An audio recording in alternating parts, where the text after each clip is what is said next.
റംദാനോടനുബന്ധിച്ച് പുരുഷന്മാർക്ക് മാത്രം തീർത്ഥയാത്ര സംഘടിപ്പിക്കാൻ ഒരുങ്ങി KSRTC. മലപ്പുറം, കോഴിക്കോട് ജില്ലകളിലെ വിവിധ മഖാമുകളും പള്ളികളും സന്ദർശിച്ച് കാന്തപുരത്തിന്റെ നോളജ് സിറ്റിയിൽ അവസാനിക്കുന്ന രീതിയിലാണ് തീർത്ഥയാത്ര ക്രമീകരിച്ചിരിക്കുന്നത്.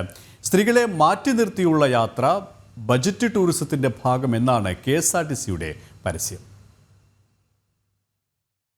മാർച്ച് 20 രാവിലെ 7 KSRTC മലപ്പുറം ഡിപ്പോയിൽ നിന്നാണ് യാത്ര പുറപ്പെടുന്നത്. പുണ്യപൂക്കാലം ധന്യമാക്കാൻ മഹാന്മാരുടെ ചാരത്ത് KSRTC ഒരുക്കുന്ന സിയാറത്ത് യാത്ര എന്ന പേരിലാണ് പരസ്യം. പുരുഷന്മാർക്ക് മാത്രമായിരിക്കും യാത്രയെന്ന് എടുത്തെഴുതിയിട്ടുമുണ്ട്. ഒരാൾക്ക് 600 രൂപയാണ് ടിക്കറ്റ് നിരക്ക്. ടിക്കറ്റ് നേരത്തെ വിളിച്ചു ബുക്ക് ചെയ്യാൻ നമ്പറുമുണ്ട്. ഓമാനൂർ ശുഹദാ മഖാം, ഷംസുൽ ഉലമ മഖാം, വരക്കൽ മഖാം, ഇടിയങ്ങര മഖാം, പാറപ്പള്ളി, CA മഖാം എന്നിവിടങ്ങളിലൂടെയുള്ള തീർത്ഥയാത്ര കാന്തപുരത്തിന്റെ നോളജ് സിറ്റിയിൽ സമാപിക്കും. ഇഫ്താറിനും രാത്രി നിസ്കാരത്തിനുമുള്ള സൗകര്യം നോളജ് സിറ്റിയിലാണ് ഒരുക്കിയിരിക്കുന്നത്. രാവിലെ 7 മണിക്ക് ആരംഭിക്കുന്ന യാത്ര രാത്രി 12 മണിയോടെ സമാപിക്കുന്ന രീതിയിലാണ് ക്രമീകരിച്ചിരിക്കുന്നത്. എന്നാൽ പുരുഷന്മാർക്ക് മാത്രമായി KSRTC ഇത്തരത്തിൽ റമദാൻ സ്പെഷ്യൽ യാത്ര സംഘടിപ്പിക്കുന്നത് വിമർശിക്കപ്പെടുന്നുണ്ട്. തീർത്ഥയാത്രയിൽ എന്തുകൊണ്ട് സ്ത്രീകൾക്ക് അവസരം നൽകുന്നില്ല എന്ന വിമർശനമാണ് ഉയരുന്നത്.